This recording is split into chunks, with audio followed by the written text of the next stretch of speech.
All right, welcome in everybody. AFC EC boys bringing you our Week 7 picks. This is Cat in the Hat. About to rip it. Here we go. Thursday night, we got Steelers facing the Bengals. Another Burrow-less game playing against a stout Pittsburgh Steelers defense. This is going to be a tough matchup for the Bengals. This is a divisional matchup. Steelers been on a roll. They looking really good. Joe Flacco was kind of getting his rhythm together at the end of last week. It's going to be a tough matchup for the Bengals. I still think that he's going to be trying to find his rhythm on Thursday night against Pittsburgh. I think the Pittsburgh Steelers are still going to come away with a win on this one. Not going to be pretty, not going to be high scoring, but it is definitely going to be won from the defensive side of the ball. And then we move on to Sunday morning with the Jacksonville Jaguars hosting the Rams. Now, the Rams don't travel to London often, and that's going to be the downfall for the Rams on Sunday morning in London playing the Jacksonville Jaguars, because the Jacksonville Jaguars do this almost every season. Sometimes twice a season. This is their second time over there already this season. They're used to the jet lag. They're used to getting there on Friday, being there Saturday, and playing on Sunday morning. They're used to it. And that's why they're going to have the upper hand in this game. And the Jaguars are hot. Their defense is good. Their offense is efficient enough. You would think that the Rams should run away with this one with the defense that they have and the high-powered offense. But remember, Puka Nacua has question marks around him.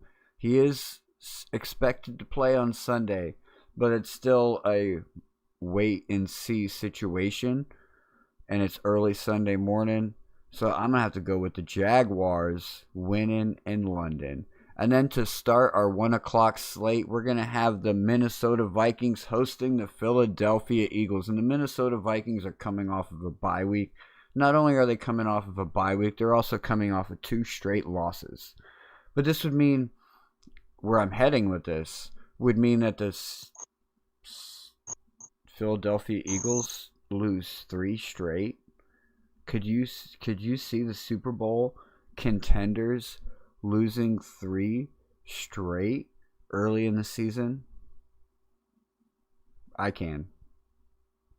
I see it. Another modest game from the Philadelphia Eagles playing a tough, stout Minnesota Vikings defense. The offense is going to be efficient enough with Carson Wentz still back there slinging the rock.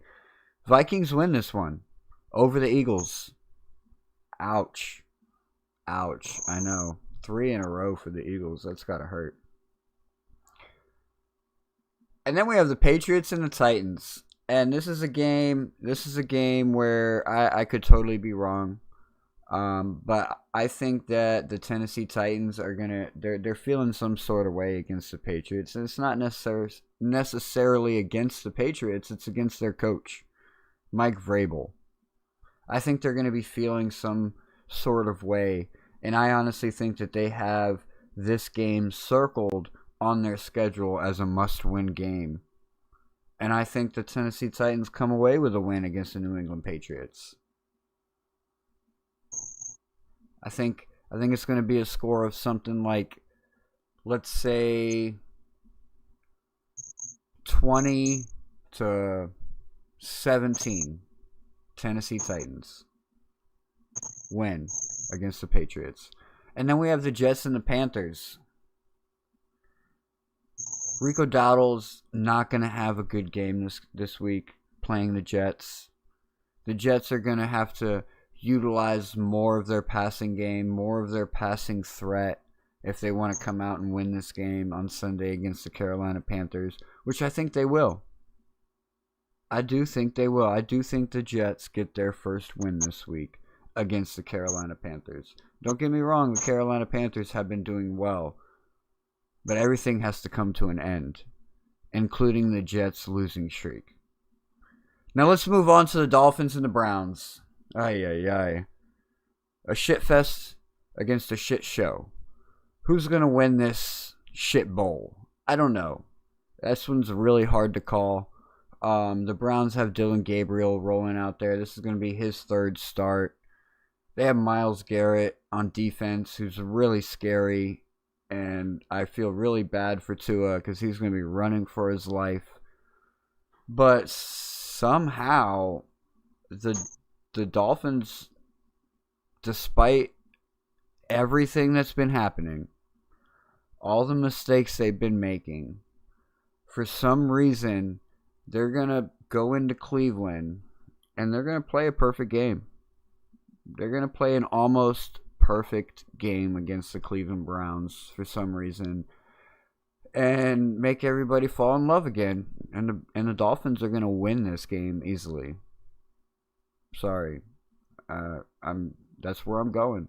They're going to win this game easily. It's going to be something along the lines of 24-10 or 24-13, somewhere along those lines. And I wish it was the other way around. That's not me being a Dolphin fan. I mean, I honestly wish it was the other way around. I want to lose this game. I honestly could care less about winning any other games this season. Let's start looking towards drafting a number one quarterback. But unfortunately, we're going to find a way to shoot ourselves in the foot by winning this game very handily. Anyways, Saints and Bears. Saints have been doing fairly well. They've actually been putting up a fight against a lot of good teams this year. And the Bears have been doing the same thing.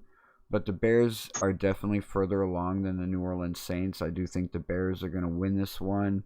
The passing game, Caleb Williams, DeAndre Swift, like all the factors that the Bears have on offense and on defense just scream win over the Saints.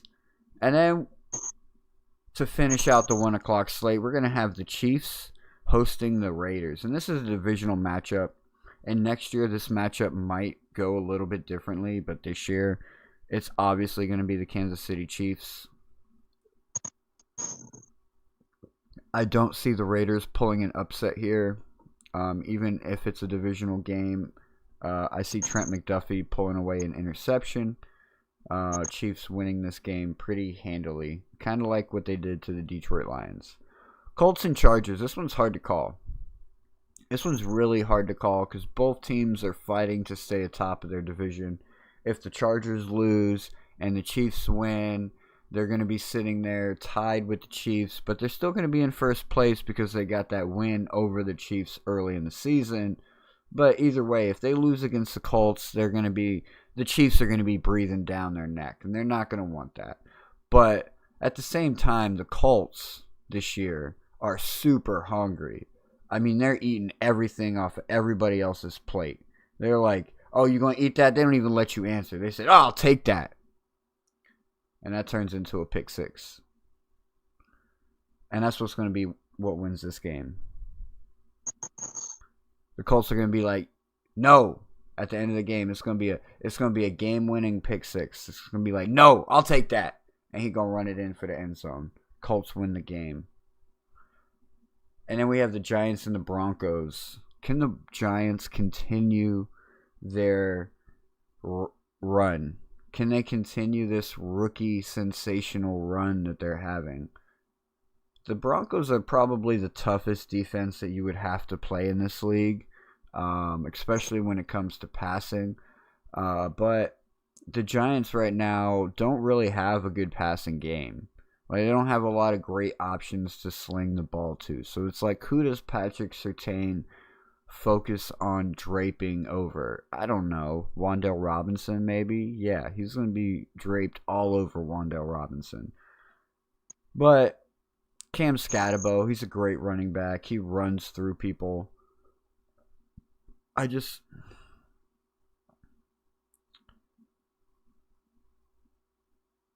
I'm going to go with the Giants here. I'm going with the Giants for a third win in a row. Broncos barely squeaked away a win last week over a busted up Jets team at the time. Like, busted up Jets team. Barely won that game. If they perform like that again this week against the New York Giants, Giants clearly win that game. And then we move on to the next game between the Packers and the Cardinals. The Cardinals have been kind of pulling it together. Their defense really has been what's kind of holding that team together. The Packers, they are not as good as they started. Definitely thought they would be a lot better, seeing as how they started, and then with the Minka trade. But I do still think the Packers are going to be able to do enough to win this game against the Cardinals. We have the Cowboys and the Commanders next at 4:25.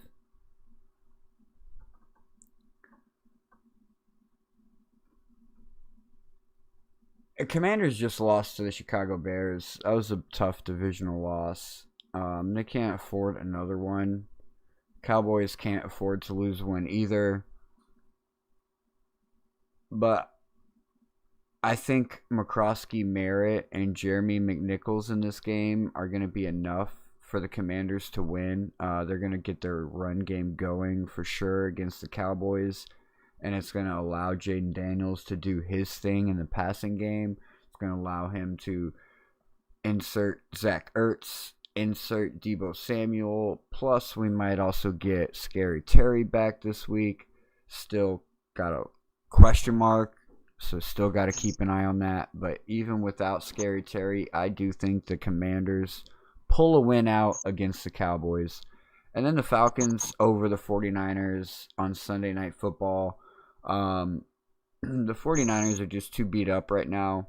We don't know if it's going to be Brock Purdy. We don't know if it's going to be Mac Jones. We already know Fred Warner's out on defense. We already know Bijan Robinson is the type of guy to just run over a busted up defense. Look what he did to Buffalo. He's going to do the same thing to the 49ers. So make sure he's a lock. Go ahead and plug him into your DFS as the Falcons win another game, this time over the San Francisco 49ers. And then we have the Bucs and the Lions. And this is going to be the game of the week. On Monday night, 7 p.m., Bucs and the Lions. Two top teams in the NFC fighting for the lead. If the Lions win this game, they will basically be tied with the Tampa Bay Buccaneers at the top of the NFC. I mean, technically they would be in the lead because they would have the win over the Bucs if they win. Now their defense, their secondary is really beat up. See, they were coming out into the league this year super hot. Their defense was 100% healthy, and they were looking like the dominant team that they are when they have a fully healthy team. But their secondary is banged up right now. Banged up. So if Aiden Hutchinson and that front seven can't get to Baker Mayfield, and we've already seen what Baker Mayfield can do when pressure comes at him. He's rolling like an MVP this year. He could spread out. He can roll out, buy time, find somebody open downfield, sling that ball to a busted up secondary, and lead these Buccaneers to a win, a dominating win against the Lions. And yes, the Lions are going to lose in the same fashion that they lost last week. It sucks because I have Jahmyr Gibbs on my fantasy league, and I may have to bench him this week. I don't want to. I don't have a backup to bench him, but I may have to, because the Bucs are going to win against the Lions on Monday night. And then to finish out the week for Monday night, we have the Texans and the Seahawks. Texans are coming off of a bye week here. Seahawks are coming off of a tough loss to Buccaneers the week before. But like JSN and Sam Darnold have like this special connection that's working out really well, and they're lighting it up. And I think they're gonna light it up against the Houston Texans, and the Seattle Seahawks are gonna come away with the win to end out Week 7 on Monday night. And that's your Week 7 picks from Cat in the Hat. Make sure y'all smash that like and subscribe, and go ahead and lock them in, because we got you locked in. I've been locked in. Let him live or kill him, got the option.